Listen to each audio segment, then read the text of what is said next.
Nottingham Forest continue to surge up the Premier League table. Hello guys, how are we all doing? Welcome back to yet another video. It was a few months ago I made a video saying Nottingham Forest should be staying up this season. I stood by them even though everyone that wasn't a Nottingham Forest fan seemed to be writing them off, and since then they continue to pull out these good results, and I think people's heads are starting to finally turn. Before we get into this video guys, do make sure to hit that like button and do make sure to hit that red subscribe button to get us up towards 24,000 subscribers. Let's talk about Forest. The last time we spoke about them was around the time they played Liverpool. That was quite a few months ago now, and they did pull out a massive 1-0 win. Some people were saying it was a lucky result, a 1 in a million kind of result, but look at this. Forest have been so good since. They're unbeaten in the Premier League in 2023, and the City Ground is becoming such a hard place to go and get results at. Let's just start with the results since then, since we last did an extended video on Nottingham Forest. They did lose 5-0 to Arsenal at the Emirates, which is always a tricky game. Arsenal are top of the table for a reason, but the 3 home games before the World Cup saw them draw 2-2 with Brentford with a late goal. Brentford are a very good team, we must add. They beat Spurs 2-0 at home in the Carabao Cup, and then they did beat Crystal Palace 1-0 to get them just above that bottom 3 going into the World Cup. Since the World Cup, it's been very tricky for Nottingham Forest. They had the Blackburn Rovers game, which was a very good result. They took so many fans and won 4-1, but the return to Premier League action was always going to be quite tricky when they had Manchester United and Chelsea. Yeah, Man United was hard, and it proved to be the case. They lost 3-0 there. Obviously, Man United are in very good form. They've just beaten Manchester City as well, but Forest couldn't even play Henderson, which is obviously a bit of a shame as well.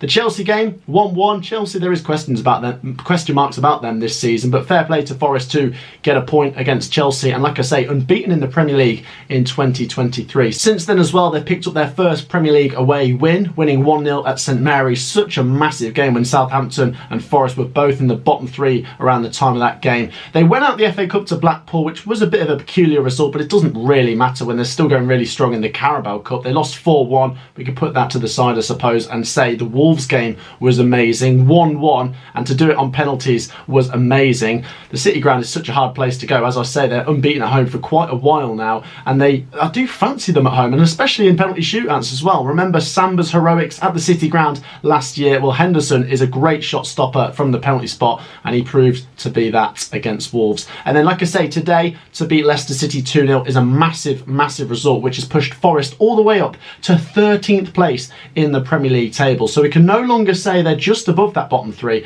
They've got a good, healthy gap. Looking at the Premier League table, you can see Nottingham Forest are now 5 points clear of it. Yes, by no means safe just yet. They still need some big points in the big games coming. But look at all the teams below them now. So there's quite a bit of traffic for teams to get past Nottingham Forest. So Forest have got themselves into a good position. A 3-point gap ahead of the team that just beat Leicester City, who are now down in 14th. And look at the teams they're ahead of, by the way. Yes, we can say how brilliant Fulham have been as a newly promoted team, but Forest came up through the playoffs and there was a lot of change needed in the summer. So for them to have been doing so well so far into this season is real testament to Steve Cooper and the players he's brought in and the players that were there beforehand. Brennan Johnson certainly needs a mention. He got the 2 goals against Leicester City today. I think he's maturing really well. Such a good young talent. Gibbs White for me was a player I was a little bit unsure of, but he's really growing on me as well. And if we go through the rest of the players in that Forest team today against Leicester City, Scarpa certainly looks like an exciting player for Forest. Yates, I'm a massive fan of. I'd go as far as to say Yates is the player who's grown on me the most for Forest this season. He's a really underrated midfielder. Fruella, Mangala, crucial players, and that back line looks really settled now. Worrell, McKenna as the centre-backs today, and Lodi and Aurier were playing as the full-backs. I've got to say what's interesting as well is I was a big fan of Nico Williams in the first few games for Forest this season, so for me to now be really sort of happy to see Forest playing with Lodi and Aurier goes to show that they've filled in really nicely, and Forest do look a really settled team now. Henderson at the back as well, like I say, such a good keeper to have. And if we look forwards for Forest now, you can see they've got a massive game coming away at AFC Bournemouth, but they can go into that game with positivity and confidence because they've now got their first away win at Southampton. They come into it on the back of a win against Leicester City, and then they've got the Manchester United Cup games in the Carabao Cup, which is something to look forward to. Yes, they're not going to be the favourites, but they've earned it, and it's a nice distraction. Who knows? It's a bonus for them to be be there. So if they were to somehow get through these 2 games and get to the final, then that would be one hell of a season for Nottingham Forest. But obviously Henderson could be missing for those games. It looks like that will be the case. When they go back to the Premier League after that, they will have Leeds United at home, which is going to be a massive game once again. They then have Fulham away, once again a massive game. Yes, Fulham are flying, but it'd be great to see 2 of the newly promoted teams battling it out again. Manchester City at home and then West Ham away. That Man City game is obviously going to be a free hit, but we'll see. Forest, like I say, are absolutely flying, and that team is building really nicely. Got to say, credit to Steve Cooper and the fans there. I think one thing that's really good with Forest is they've come up, they've recognised that obviously Cooper's done an amazing job. So many managers came and went whilst Forest weren't in the Premier League, and at the start of the season it was always going to be tricky with all these new players, and there was a bit of, I think, like the media tried to stir the pot and make out as if Cooper was under massive pressure, but they came out and they gave him a new contract which showed they were right behind him, and I think the fans have never really not been behind him, which is great to see. And they've just got that continuity, which I think is such a big thing. When you look at the teams down the bottom end of the Premier League table, West Ham, Everton, Wolves, there's all this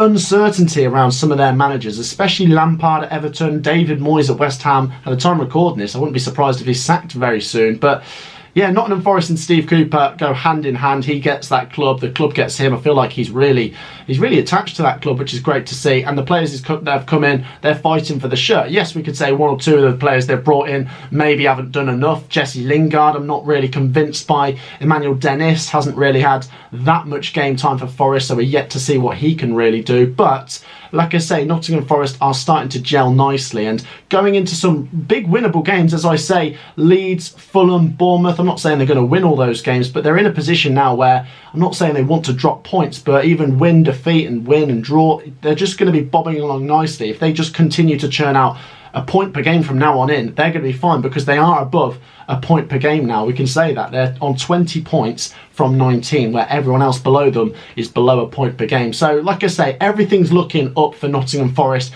Great to see the City Ground rocking. And who knows for Nottingham Forest, is the sky the limit for Forest? I mean, they're definitely not safe yet, but they've got a very good gap. But if they just keep churning out results the way they have been, how high could they actually finish? Is it impossible that they could get right into that mid-table segment? Because currently they're 13th, which is kind of mid-table, to be honest. So really interesting to see Forest climbing the table at the rate they are. Forest fans, give me your opinions down below. I know the Forest fans have stuck right by their team this season. They've all been really positive, and I think they're really confident that they will be able to stay up if they keep playing the way they are. If you're a non-Forest fan, do share your thoughts down below as well. I'm really intrigued to get a mix of views on this, because like I say, a few months ago it was Forest fans thinking they're staying up and everyone else seeming to think they're going down. Well, now I think that's shifting and more people think Forest will stay up. Great result for Forest. Do make sure to drop a like. Do make sure to hit the red subscribe button if you enjoy your football content. And Forest are up to 13th. I'll see you all in the next video. Peace out.